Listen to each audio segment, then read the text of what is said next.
Hello everyone, आयुर्ध्रुमा academy में आप सबका स्वागत है।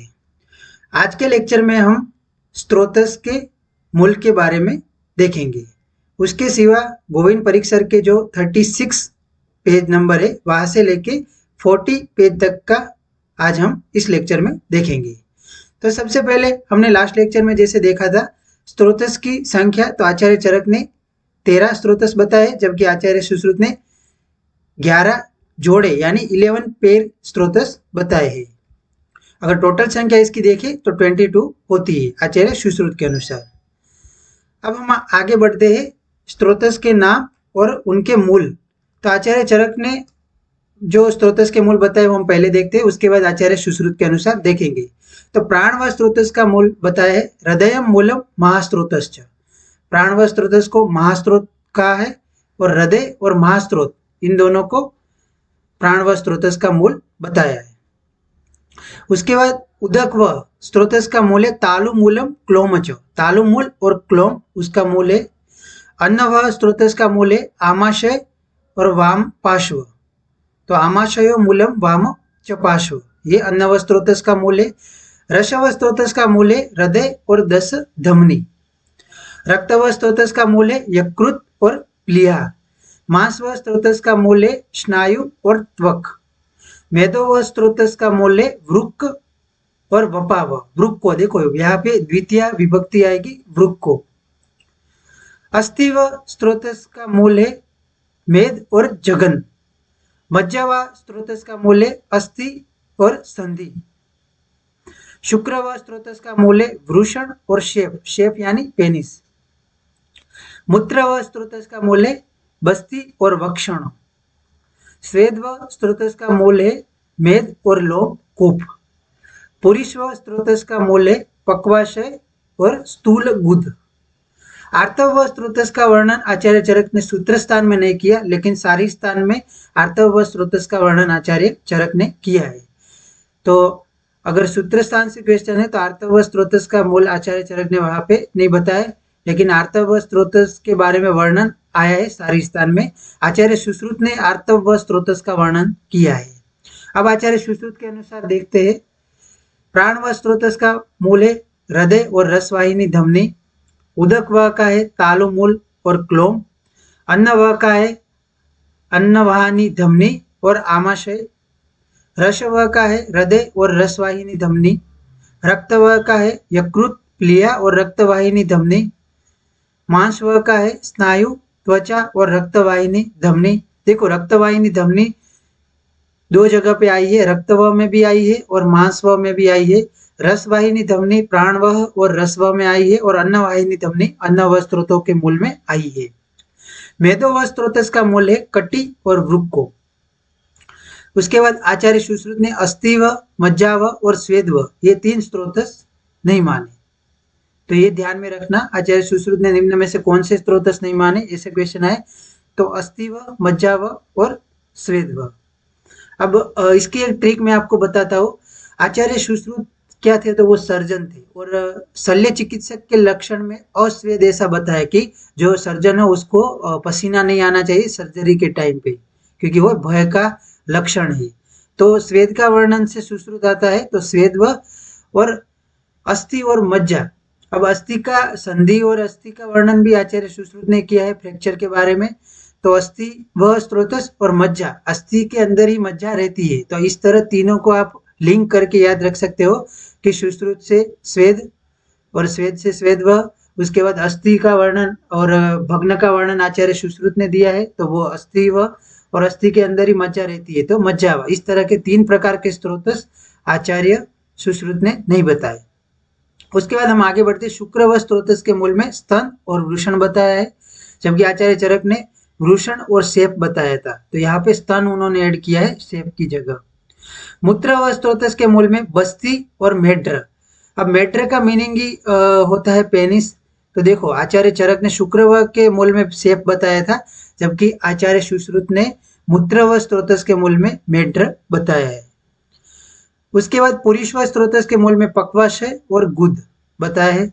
और आर्तव उसको स्टार कर लेना, इस पे 2018 AIA PGET पे क्वेश्चन आया था कि आर्तव स्त्रोतस के मूल क्या है, तो गर्भाशय और आर्तवाहिनी धमनी, ये आर्तव व स्त्रोतस का मूल है। इसके सिवा इस क्वेश्चन में एक और भी ऐड कर सकते हैं कि आर्तव स्त्रोतोविद का लक्षण, जो हम आगे देखेंगे। अब हम आचार्य सुश्रुत के अनुसार स्त्रोतोविद का लक्षण देखते हैं। अब एक और बात याद रखनी है आपको कि स्त्रोतो दृष्टि के लक्षण आचार्य चरक ने बताए और स्त्रोतोविद के लक्षण आचार्य सुश्रुत ने बताए। क्योंकि आचार्य सुश्रुत सर्जन थे, तो सर्जरी करते वक्त ही स्त्रोतस का विद हो सकता है या वहां पे ऐसा कुछ हो सकता है। तो स्त्रोतोविद के लक्षण आचार्य सुश्रुत ने बताए, जबकि स्त्रोतो दृष्टि के लक्षण आचार्य चरक ने बताए। अब प्राण व स्त्रोतोविद के लक्षण है आक्रोशन, विनमन, मोहन, वेपनानी और मरण। आक्रोशन होता है यानी कि वो पेशेंट होता है वो चिल्लाता है, विनमन यानी वो झुक जाता है पूरा, मोहन उसको ऐसे वर्टिगो जैसा आता है, वेपन कंपन जैसा होता है, मरण मृत्यु भी हो सकती है प्राण व स्त्रोतोविद होने से। अन्न व स्त्रोतोविद में आद्यमान, शूल, अन्न द्वेष, छर्दी, पिपासा, आंध्य और मरण। आंध्य को ट्रिपल स्टार कर लेना। अन्न व स्त्रोतोविद के लक्षण में आंध्य बताया है। उदक व स्त्रोतोविद में पिपासा और सद्य मरण। देखो इसमें दोनों में मरण बताया, जबकि सद्य मरण उदक व स्त्रोतोविद से बताया है। रस व स्त्रोतोविद के लक्षण में प्राण वह विद्यवत मरणम तत् लिंगानी, यानी प्राण वह के ये जो लक्षण दिए आक्रोशन, विनमन, मोहन और वेपन, ये सब लक्षण रस व स्त्रोतोविद में देखने को मिलते हैं। रक्त व स्त्रोतोविद के लक्षण में श्यावांगता, ज्वर, दाह, पांडुता, शोणिता आगमन और रक्त नेत्रता, तो ये सब रक्त व स्त्रोतोविद के लक्षण है। देखो ज्वर और पांडुता इन दोनों को स्टार कर लेना, और रक्त नेत्रता ये रक्त व स्त्रोतोविद के लक्षण है। मांस व स्त्रोतोविद के लक्षण में श्वेयथु, मांस शोष और शीरा ग्रंथयो और मरण, ये मांस व स्त्रोतोविद के लक्षण में बताया है। मेदो व स्त्रोतोविद के लक्षण में स्वेदा आगमन, स्निग्ध अंगता, तालुशोष, स्थूलता, शोफ और पिपाशा, ये मेदो व स्त्रोतोविद के लक्षण में आते हैं। इसमें से तालुशोष और शोफ और पिपाशा ये लक्षण को स्टार कर लेना, और स्वेदा आगमन। मूत्र व स्त्रोतोविद में आनद्धवस्थिता, मूत्र निरोध और स्तब्ध मेड्रता। देखो स्तब्ध मेड्रता मूत्रव में बताया, ना कि शुक्रव में, तो ये स्टार करके रखना। पुरुष व स्त्रोतोविद में आनाह, दुर्गंधता और ग्रंथि आंत्रता, तो ये पुरुष व का लक्षण है। शुक्र व स्त्रोतोविद में क्लीबता, चीरात प्रशेक और रक्त शुक्रता। देखो चीरात प्रशेक यानी देरी से शुक्र का बाहर निकलना, ये शुक्र व स्त्रोतोविद का लक्षण है। और क्लीबता, क्लीबता ये शुक्र व स्त्रोतोविद के लक्षण में आया है। आर्तव व स्त्रोतोविद में बंध्यत्व, मैथुन, असहिष्णुत्व और आर्तवनाश। अब इसकी ट्रिक याद रखना, एमबीए, एमबीए में एम से मैथुन, असहिष्णुत्व, बी से बंध्यत्व और ए से आर्तवनाश। आर्तव व स्त्रोतोविद यानी एमबीए याद रखना है ताकि आपको याद रहे। ये क्वेश्चन एक बार आ चुका है एआईए पीजीटी के एग्जाम में, तो इसको याद रखना। रक्तवाहिनी धमनी मूल किस किस स्रोतस में बताइए, तो रक्तव और मांस व स्रोतस में। पिपाशा ये लक्षण अन्न व, उदक व और मेदो व स्त्रोतोविद के लक्षण में आया है। मरण लक्षण प्राण व, अन्न व, उदक व, रस व, मांस व, इन 5 स्त्रोतोविद के लक्षण में मरण लक्षण आया है। और सद्य मरण जैसे मैंने आपको बताया था उदक व स्त्रोतोविद के लक्षण में देखने को मिलता है। आंध्य अन्न व स्त्रोतोविद के लक्षण में देखने को मिलता है, तो ये स्टार करके याद रखना। उसके बाद हम आगे बढ़ते हैं। जैसे मैंने आपको बताया था स्त्रोतो दृष्टि के कारण आचार्य चरक ने बताए और स्त्रोतोविद के लक्षण आचार्य सुश्रुत ने बताए, तो ये डिफरेंट है। इस पे एक क्वेश्चन बन सकता है कि कभी कभी आपको कंफ्यूज करने के लिए एग्जामिनर ऐसा क्वेश्चन निकालता है कि आचार्य चरक के अनुसार उदक व स्त्रोतोविद के लक्षण निम्न में से कौन से है। तो उसके 3 ऑप्शन ऐसे होते हैं जो उदक व स्त्रोतोविद के लक्षण जिसमें एक में आते हो, और लास्ट ऑप्शन ऐसा देते हैं कि निम्न आचार्य चरक ने स्त्रोतोविद के लक्षण नहीं दिए, या फिर ऐसा आता है कि उपरोक्त में से कोई भी नहीं या एक भी नहीं। तो उसका आंसर आएगा एक भी नहीं, क्योंकि आचार्य चरक ने स्त्रोतो दृष्टि के कारण बताए, स्त्रोतोविद के लक्षण नहीं दिए। तो ये वन टाइप ऑफ गुगली हो सकता है, तो इसको ध्यान रखना। आद्यमान ये लक्षण अन्न व स्रोतविद में देखने को मिलता है और आना ये पुरुष व स्रोतविद में देखने को मिलता है। अब जैसे कि हमने आपको बताया था उसी तरह स्रोत दृष्टि के कारण जो आचार्य चरक ने बताया है वो देखते हैं। तो क्या कारण है स्रोत दृष्टि होने के?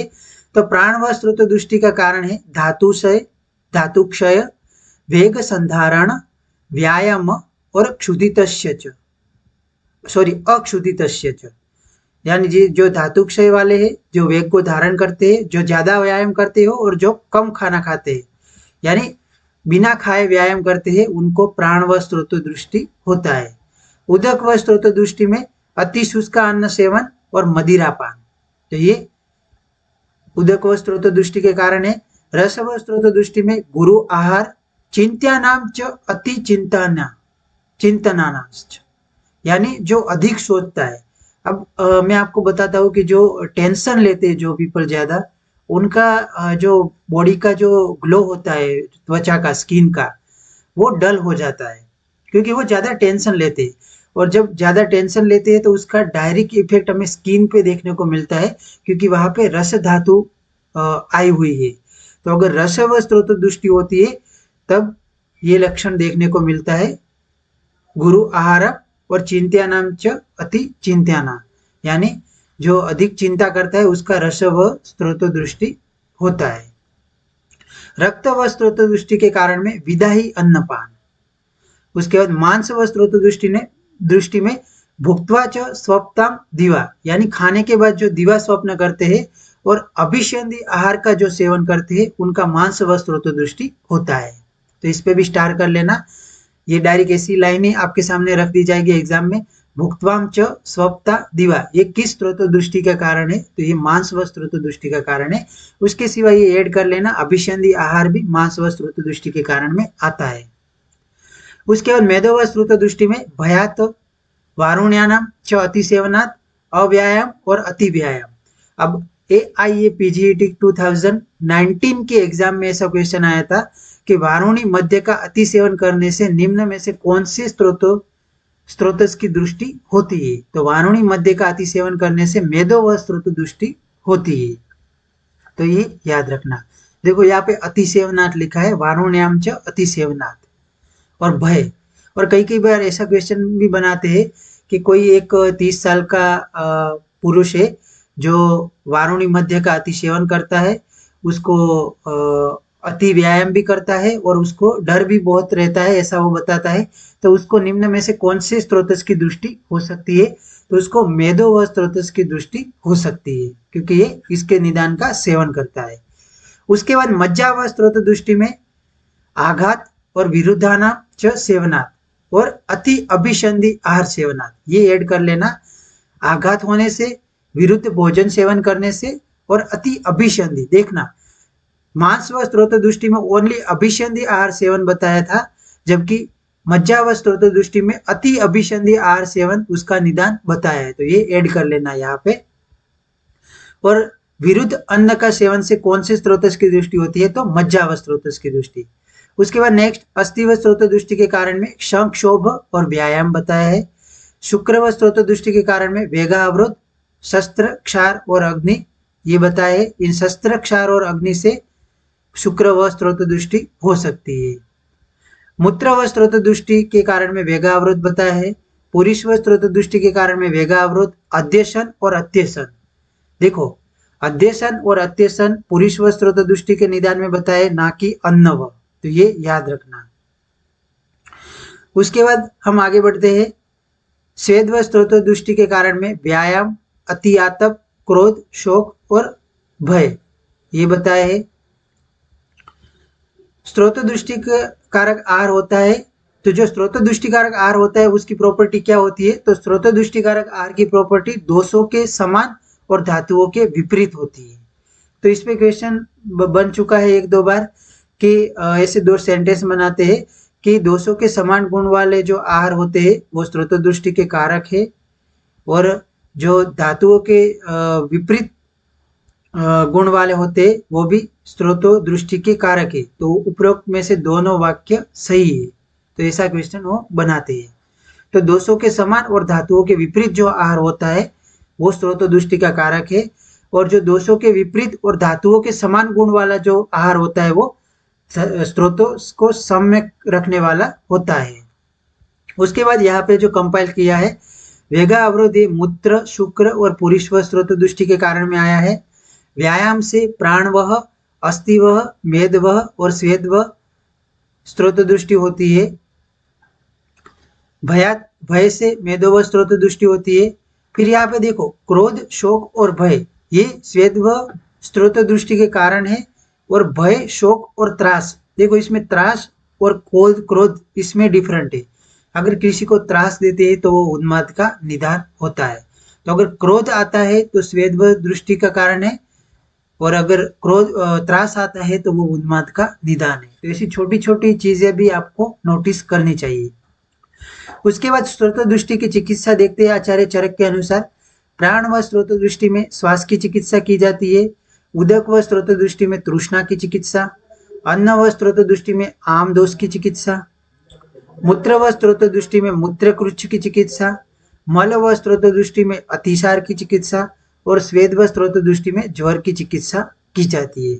तो इस पे ऐसे जुड़ान करने वाले क्वेश्चन बन सकते हैं कि प्राण व स्रोतोदुष्टि में कौन सी चिकित्सा करनी चाहिए, तो सामने ऑप्शन दिए होते हैं ऊपर नीचे करके, तो वो ऐसा एक बड़ा क्वेश्चन बनता है।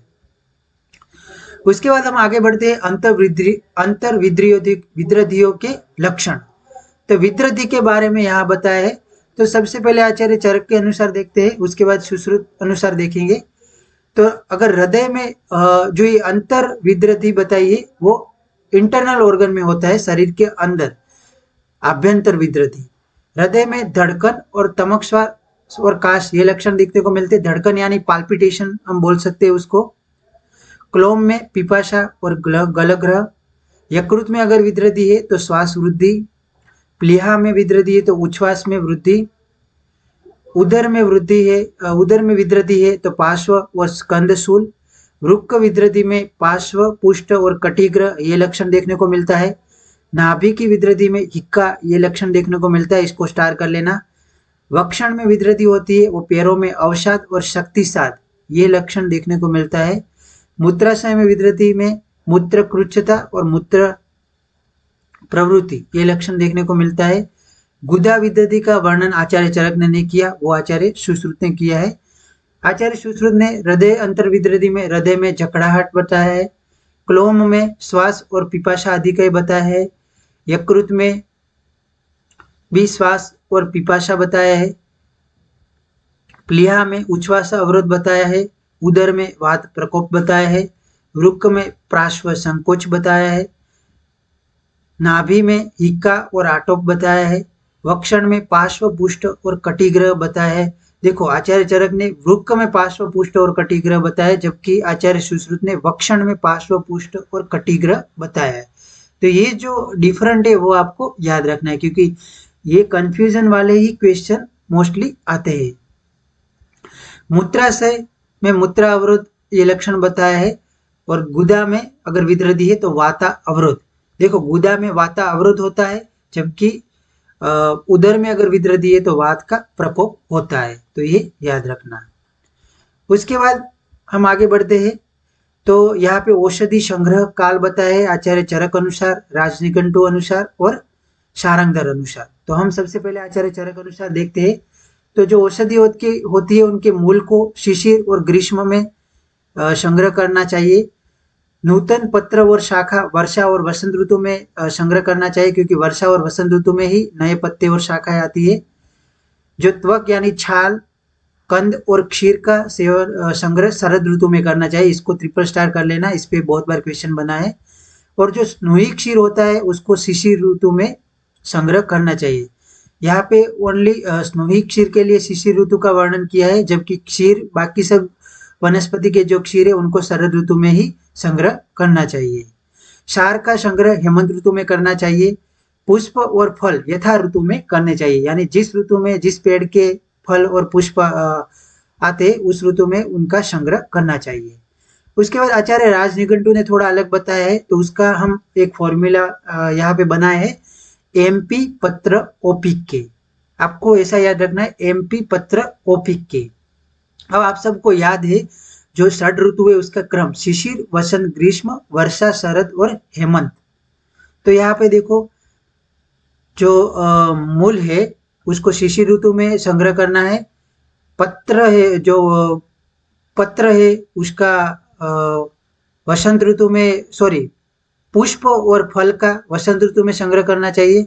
जो पत्र है उसको ग्रीष्म यानी निदाद काल में संग्रह करना चाहिए। फिर उसके बाद उन्होंने ये यहाँ पे बताया है कंद को हिम ऋतु में यानी हेमंत ऋतु में संग्रह करना चाहिए उसका। जो फिर प्रवाल है, प्रवाल पत्र आ गए हमारा, पुष्प और फल आ गए, और पंचांग है उसको शरद ऋतु में संग्रह उसका करना चाहिए। यहाँ पे एमपी पत्र जीरो यानी ओपीके ने यहाँ पे जीरो हमें मानना है, यानी इस ऋतु में कुछ भी संग्रह नहीं करना वर्षा ऋतु में। तो एमपी पत्र ओपीके में 5 ऋतु ही बताइए, ये बीच वाली वर्षा ऋतु का वर्णन यहाँ पे नहीं दिया आचार्य राजनिघंटू ने। उसके बाद आचार्य सारंगधर ने सिंपली बताया है कि वमन और विरेचनार्थ वसंत के अंत में ग्राह्य है और अन्य सभी कार्य हेतु शरद ऋतु में संग्रह करना चाहिए। तो ये सारंगधर का एकदम सिंपल है। उसके बाद शिराओं का मूल बताया है। आचार्य सुश्रुत ने शिराओं का मूल नाभि बताया है, जबकि आचार्य वाग्भट ने शिराओं का मूल हृदय बताया है। दोनों ने धमनी का मूल नाभि सेम ही बताया है, लेकिन वो भी याद रखना।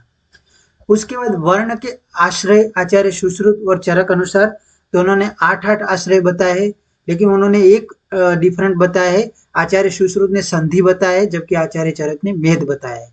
अब इसको ऐसे याद रखना, आचार्य सुश्रुत ने फ्रैक्चर और जॉइंट जो होते हैं डिसलोकेट उसके बारे में वर्णन किया है। तो संधि ये आचार्य सुश्रुत में आएगा वर्णाश्रय में, और मेद आचार्य चरक ने ओबेसिटी और इन सब पे ज्यादा बताया है। तो मेद धातु का वर्णन उन्होंने किया है, तो व्रण के आश्रय में आचार्य चरक ने मेद को इन्वॉल्व किया है। बाकी कौन से कॉमन? त्वचा, मांस, शिरा, स्नायु, अस्थि, कोष्ठ और मर्म, ये 7 कॉमन है। उसके बाद आमाशयस्थ श्लेष्म यानी क्लेदिक जो श्लेष्म होता है वो चारों कफों को पोषण देता है, ऐसा आचार्य सुश्रुत ने माना है। त्रिकस्थ श्लेष्मा बाकी चारों कफों को पोषण देता है, ऐसा आचार्य चरक ने माना है। तो सुश्रुत ने आमाशय में जो कफ रहता है क्लेदिक कफ उसको माना है, और आचार्य चरक ने त्रिकस्थ कफ को, 4 कफों को पोषण देने वाला माना है। उसके बाद श्रेष्ठ अंजन आचार्य चरक ने सोवीरांजन को श्रेष्ठ बताया है, जबकि आचार्य सुश्रुत ने स्त्रोतो अंजन को श्रेष्ठ बताया है। उसके बाद वर्षा ऋतु में सेवन योग्य आचार्य चरक अनुसार अम्ल, लवण व स्निग्ध रस का सेवन करना चाहिए और कूप के जल का सेवन करना चाहिए, जबकि आचार्य सुश्रुत अनुसार कटु, तिक्त और कषाय रस का सेवन करना चाहिए और आंतरिक जल का सेवन करने को बोला है। वातिक शोथ होता है वो दिवाबली होता है, यानी दिन में उसके लक्षण ज्यादा देखने को मिलते हैं, और जो कफज शोथ होता है वो रात्रि बलि होता है। कर्णिनी व उपप्लुता योनि व्यापद में वात कफत दोष प्रिडोमिनेंस होते हैं, जबकि परिप्लुता और मामिनी योनि व्यापद में वात पित्त दोष प्राधान्य देखने को मिलता है। प्रतिमार्ग हरण चिकित्सा रक्तपित्त में की जाती है, जबकि स्वमार्ग हरण चिकित्सा अम्ल पित्त में की जाती है, तो ये याद रखना। प्रतिदंड चिकित्सा उन्माद में बताइए, जुगुप्सा चिकित्सा राजयक्ष्मों में बताइए, और अजुगुप्सित ये परिचारक का गुण बताए आचार्य सारंगधर ने। तो जुगुप्सा यहाँ पे वर्ड आया, जुगुप्सा मतलब कि छुपा के, पेशेंट को बताना नहीं है कि उसको क्या दिया है। जैसे कि राजयक्ष्मा में मांस देने का उल्लेख किया है कि ये मांस वो मांस खिलाना है पेशेंट को। तो कोई पेशेंट होते हैं जो मांस नहीं खाते या फिर कोई स्पेसिफिक प्राणी का मांस नहीं खाते, तो उनको अगर कोई नॉन वेजिटेरियन है तो मोर या ऐसे कोई पक्षी का मांस नहीं खाता। हालांकि मोर तो अभी उसका कोई वो कर ही नहीं सकता, वो बैन हो गया है। लेकिन कोई अगर ओनली चिकन ही खाता है और उसको कोई दूसरे प्राणी का मांस खिलाना है, तो उसको ये चिकन है ऐसे बोल के खिलाते हैं, तो उस चिकित्सा को जुगुप्सा चिकित्सा बोलते हैं। और अजुगुप्सित यानी जो परिचारक है वो कुछ भी छुपाने वाला नहीं होना चाहिए। व्यत्यास चिकित्सा श्वास, काश, अर्श और पित्तावृत वात में बताइए, यानी कभी शीत और कभी उष्ण, कभी गुरु और कभी लघु, कभी तीक्ष्ण और कभी मंद ऐसी चिकित्सा जिसमें की जाती है उसको व्यत्यास चिकित्सा बोलते हैं, और वो श्वास काश अर्श और पित्तावृत बात में बताइए। उसके बाद एको महागध ऐसा अतत्वाभिनिवेश को बताया गया है, जो अपस्मार के अध्याय में पीछे वर्णन आया है। अतत्वाभिनिवेश ये एक मानसिक रोग है, तो एको महागध उसको बोला गया है। महादोष महागदम ये मध्य के लिए आया है। महागदम महावेगम अग्निवत शीघ्रकारी ये रक्तपित्त व्याधि के लिए ये वर्ड सब आए हैं। महामूला महावेगा महाशब्दा महाबला ये हिक्का के लिए आया है। महाव्याधि ये हलिमक के लिए आया है आचार्य चरक के अनुसार, जबकि आचार्य सुश्रुत ने महाव्याधि ये श्वास को उपमा दी है। तो ये महादोष महागध ये वाले जो सब टर्मिनोलॉजी है वो आपको याद रखने हैं। उसके बाद हम आगे बढ़ते हैं। सर्ववाह संज्ञा ये शिरा की है। जीवन साक्षिणी संज्ञा ये धमनी की है। आचार्य सारंगधर ने नाड़ी के पर्याय में पर्याय बताया है, धमनी को नाड़ी का पर्याय धमनी माना है। जीविता आयतन ये स्त्रोतस को बोला गया है, जीविता आयतन। उसके बाद आचार्य सुश्रुत के अनुसार मूत्र मार्गज शल्य निर्हरणात् यंत्र कौन से यूज होते हैं, तो सुश्रुत ने बड़िश का उपयोग करने को बोला है, जबकि आचार्य वाग्भट ने सर्प फण मुख यंत्र का उपयोग बताया है। मूठ गर्भ की गति 8 होती है, मूठ गर्भ के भेद 4 है और असंख्य बताया आचार्य सुश्रुत ने। बाल ग्रह आचार्य चरक ने वर्णन नहीं किए, सुश्रुत ने 9 बताए हैं, हारित ने 8 बताए, काश्यप जी ने 10 बताए हैं, वाग्भट और सारंगधर जी ने 12 बताए, जबकि भाव प्रकाश, योग रत्नाकर और माधव इन्होंने भी 9 बताए आचार्य सुश्रुत के अनुसार। तो आपको याद रखना है कौन से आचार्य ने कितने बाल ग्रह बताए, स्पेशली आचार्य सुश्रुत और काश्यप और वाग्भट, इन सबको तो याद रखना ही है आपको। उसके बाद एक और संदर्भ आया है, त्रिरात्रम परम तस्य जंतुर्भवति जीवति। ये कथन का संदर्भ क्या है? त्रिरात्रम परम तस्य जंतुर्भवति जीवति, यानी ये व्याधि होने के बाद त्रिरात्र तक ही वो रोगी जी सकता है। तो आचार्य चरक के अनुसार रोहिणी के संदर्भ में आया है। आचार्य काश्यप ने कुटपाकल सन्निपातक बताया है। माधवकर ने त्रयात जीवित भेषजम शंख केतु बताया है। तो माधवकर ने शंख केतु ये उपमा ये संदर्भ दिया है, जबकि आचार्य चरक ने रोहिणी और आचार्य काश्यप ने कुटपाकल सन्निपातक हेतु बताया है। अगर त्रिरात्र तक के बाद भी अगर रोगी जी जाता है तो वो उसका रोग साध्य हो जाता है। उसके बाद नेत्र मंडल आचार्य सुश्रुत के अनुसार 5 है, आचार्य वाग्भट ने 4 बताए हैं। नाभि व हृदय के मध्य में गोपुच्छवत उभार अगर आए तो वो बद्ध गुदोदर का लक्षण है, और नाभि के नीचे गोपुच्छाकार उभार आए तो वो परिस्त्राव्योदर यानी कि छिद्रोदर का लक्षण है। तो देखो नाभि और हृदय और नाभि के नीचे, तो ये डिफरेंट याद रखना।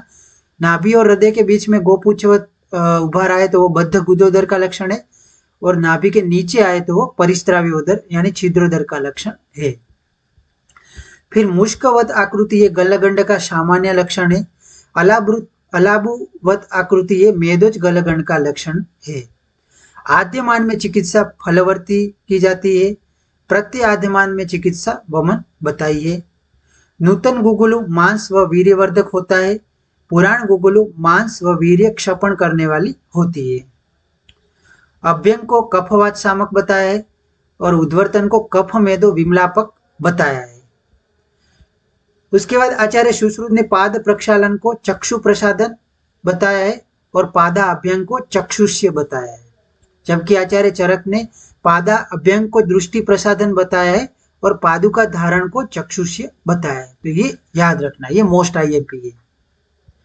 औषधिना नाम पति को सोम को बताया है, और औषधा अधिपति ये चंद्रमा को बताया है। स्पर्शा अग्नित्वम अतिस्वेदोम न वा ये कुष्ठ का पूर्व रूप है, और स्वेदो अत्यर्थम न वा काष्णेन स्पर्श अग्नित्वम ये वात रक्त का पूर्व रूप है। देखो जिसको स्वेद का स्पर्श का अनुभूति ना हो और जिसमें स्वेद प्रवृत्ति भी ना हो, ये कुष्ठ का पूर्व रूप है। जिसमें स्वेद की अति प्रवृत्ति हो या फिर ना हो, या फिर कृष्ण कलर का हो जाए, और जिसको स्पर्श का भी अनुभूति ना हो, वो वात रक्त का पूर्व रूप बताया है। स्पर्श ज्ञानानाम ये कुष्ठ के लिए बताया है कि उसमें स्पर्श होता है, जो टच सेंसेशन होता है वो नाश हो जाता है। और कुष्ठ का पर्याय त्वगामय भी आया है। उदरामय ये अतिसार का एक पर्याय है। उसके बाद समुत्पत्तो विज्ञेया सप्त धातव, ये विसर्ग के लिए आया है सप्त धातव। और सप्त को द्रव्य संग्रह ये कुष्ठ के लिए आया है। अब इसमें क्या है, सप्त को धातव और सप्त को द्रव्य संग्रह में तो 3 दोष वात पित्त और कफ ये कॉमन है। उसके सिवा विसर्प में विरलतम ये ट्रिक याद रखनी है। और कुष्ठ में तर मल ये याद रखना है। विरलतम में देखो वी से विसर्प हो गया, र से रक्त, ल से लसिका, त से त्वक और मांस से म से मांस। तो ये विरलतम विसर्प के लिए और कुष्ठ के लिए तर मल। तो त से त्वक, र से रक्त, म से मांस और ल से लसिका। तो ये इनके सप्तक धातु के कंटेन है। और ये सप्तको द्रव्य संग्रह के जो द्रव्य है, और उसमें 3 दोष ऐड कर लेने दोनों में। उसके बाद आचार्य चरक ने भ्रुष्ट मृतिका का वर्णन किया है पुरुष विरंजनीय महाकषाय में। जम्बूपत्र, आम्रपल्लव, लाजा और मृतिका व अनार का वर्णन है छर्दी निग्रहण महाकषाय में। देखो यहाँ पे भ्रुष्ट मृतिका है वो पुरुष विरंजनीय में है, और ओनली मृतिका है वो छर्दी निग्रहण महाकषाय में बताया है। गेरिक व मृतिका के कपाल का वर्णन शोणित स्थापन महाकषाय में है। यहाँ पे मृतिका का कपाल है। अशोक का वर्णन वेदना स्थापन महाकषाय में मिलता है, न कि शोणित स्थापन में। अर्जुन का वर्णन उदर्द प्रशमन महाकषाय में है, ना कि हृदय महाकषाय में। क्योंकि अर्जुन को हम हृदय मानते हैं तो हम डायरेक्ट इस पर टिक कर लेते, लेकिन वो उदर्द प्रशमन महाकषाय में है, नहीं कि हृदय महाकषाय में। तो ये याद रखना। कर्णश्वेड ये लक्षण आचार्य सुश्रुत ने कर्णश्वेड के लक्षण में बताया है। अतिक्ष्वेड जो वात दोष की वजह से होता है। और बाकी जगह पे वेणु घोषोपमम स्वन ये वात पित्त की वजह से आचार्य वाग्भट ने कर्णश्वेड के लक्षण में बताया है। वेणु घोष की समान लक्षण देखने को मिलता है। कर्णश्वेड ये कर्ण रोग है। आचार्य सुश्रुत ने उसमें वात दोष माना है, जबकि आचार्य वाग्भट ने वात और पित्त दोष माने हैं। कर्णनाद के लक्षण में आचार्य सुश्रुत ने शृणोति शब्दान विविधा ऐसा बताया है, जबकि दूसरी जगह पे कर्णनाद में भेरी, मृदुक और शंखनाद सुनने को मिलते हैं, ऐसे लक्षण बताए। सर्वगात्र कंपिनी लक्षण महाइक्का का है। विप्लुताक्ष लक्षण ये व्यपेता इक्का का है। उसके सिवा विप्लुताक्ष छिन्न श्वास में भी देखने को मिलता है। विप्लुताक्ष से आपको 2 चीज याद रखनी है कि व्यपेता इक्का और छिन्न श्वास ये दोनों में देखने को मिलती है। सद्य प्राणहर मता ये महाइक्का का लक्षण है। प्राणांति की इक्का गंभीरा, तो गंभीर प्राण जो प्राण होते हैं वो बहुत ही गंभीर होते हैं, और किसी के प्राण चले जाना वो भी गंभीर बात है। तो गंभीरा से प्राण अंति की याद रखना है। प्राणोपरोधिनी ये व्यपेता इक्का का लक्षण है। कपोत इव कुंजन लक्षण अपतंत्रक का है। और पारावत इव कुंजन ये लक्षण क्षतज घास का है। कपोत यानी जो कबूतर होता है उसकी तरह कुंजन करता है रोगी, तो वो अपतंत्रक में देखने को मिलता है। और पारावत जो सफेद कबूतर आता है उसकी तरह अगर कुंजन करता है तो वो क्षतज घास के रोगी में देखने को मिलता है। उसके बाद संसर्जन क्रम में देह आहार का क्रम है पेया, विलेपी, अकृतयुष, कृतयुष, अकृत मासरस और कृत मासरस। तो ये क्रम आपको याद रखना है। उसके बाद रसों का क्रम भी दिया है। स्निग्ध, अम्ल और मधुर प्रथम देने चाहिए, उसके बाद अम्ल और लवण, उसके बाद मधुर तिक्त और अंत में कषाय और कटुरस देना चाहिए। कर्म बस्ती में 30 बस्तियां होती है, काल बस्ती में 16 बस्तियां होती है और योग बस्ती में 8 बस्ती होती है। लेकिन आचार्य काश्यप और वाग्भट ने काल बस्ती में 15 बस्तियां बताई है। अब हम क्वेश्चन ऐसा बनता है कि कर्म बस्ती में टोटल कितनी बस्ती होती है। तो कभी कभी ऐसा वो लोग क्वेश्चन रखते हैं कि कर्म बस्ती, काल बस्ती और योग बस्ती में क्रमशः कितनी बस्ती संख्या होती है। तो 30, 16 और 8। अगर काश्यप और वाग्भट का क्वेश्चन हो तभी आपको काल बस्ती में 15 लिखना है। कर्म बस्ती यानी कर्म सबको ज्यादा करना पड़ता है, तो सबसे ज्यादा संख्या उसी में है। उसके बाद काल तो वो 16 है, ऐसे याद रखना है। हालांकि काल में 12 घंटे होते हैं, लेकिन आपको 16 घंटे याद रखना है। योग, अष्टांग योग, आपको याद होगा योग में अष्टांग योग आता है, तो योग बस्ती से आपको 8 याद रखना है। उसके बाद उसमें कितनी अनुवासन है, कितनी निरु है और उसका क्रम क्या है वो भी याद रखना है। तो देखो, कर्म बस्ती में प्रथम 1 अनुवासन और अंत में 5 अनुवासन दिए और बीच में 12 अनुवासन और 12 निरु बस्ती। उसी तरह काल बस्ती में प्रथम 1 अनुवासन और अंत में 3 अनुवासन, बीच में 6 निरु और 6 अनुवासन बताइए। उसी तरह योग बस्ती में शुरुआत में 1 अनुवासन और अंत में 1 अनुवासन, बीच में 3 अनुवासन और 3 निरु। तो आपको ऐसे याद रखना है ताकि आप भूलोगे नहीं।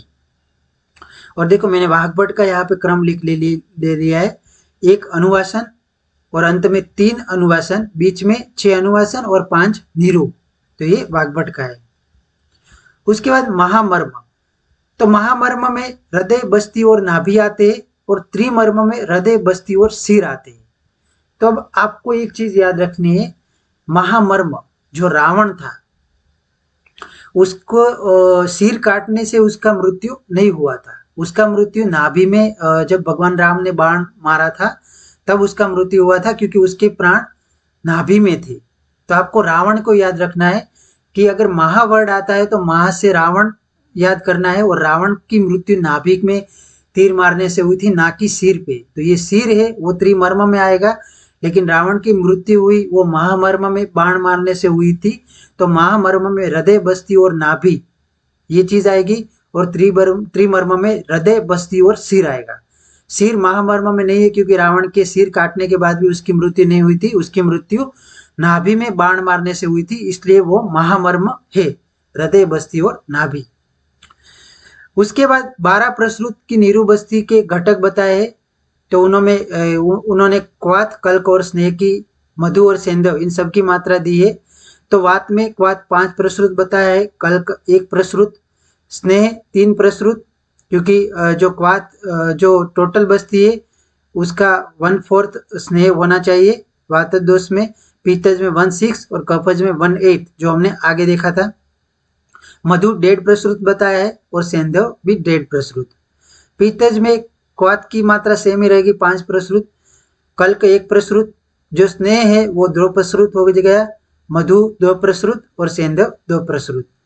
उसी तरह कफज में क्वाथ 5 प्रसृत ही रहेगा, कल्क भी 1 प्रसृत ही रहेगा, जो स्नेह है वो 1.5 प्रसृत, मधु 3 प्रसृत, क्योंकि कफ में स्नेह ज्यादा नहीं डालना, उसमें मधु ज्यादा डालना है, तो 3 प्रसृत, और सेंधव 1.5 प्रसृत। तो ये 12 प्रसृत यानी कि 24 पल की निरु बस्ती के घटक है। तो दोष के अनुसार आपको याद रखने हैं।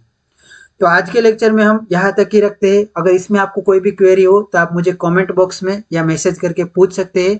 Thank you for listening. Have a nice day.